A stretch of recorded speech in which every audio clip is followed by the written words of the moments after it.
High ক্যাটাগরির আসলে বিন্দু মরিচ পাওয়া আসলে মুশকিল, সেটাও কিন্তু এই কালিকর বাজারে আসলে পাওয়া যায়। প্রচুর ঝাল না? হ্যাঁ, প্রচুর ঝাল, খুব ঝাল। খুব ঝাল।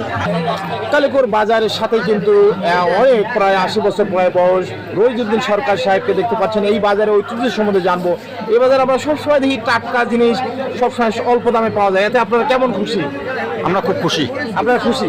কত এলাকায় কোন কোন এলাকার লোক এখানে আসে?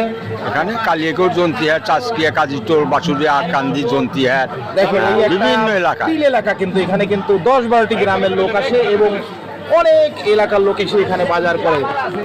ধন্যবাদ আপনাকে। এত সস্তা কচু, বড় কচু মাত্র 10 টাকা পিস দেখতে পাচ্ছেন। পিসে কিন্তু একবারে ছাপা টাকা দিচ্ছে এবং আর এই 2 হাঁটি 10 টাকা। হ্যাঁ, 2 আটি 10 টাকা, 2 আটি 10 টাকা, 2 আটি 10 টাকা। 10 টাকা হাতে নেন, হাতে নেন, হাতে নেন দেখি। এই দেখেন কত বড় বড়। এই যে পুঁই শাক কিন্তু 2 আটি 10 টাকা। দেখেন এত সাশ্রয় মাল কিন্তু পৃথিবীর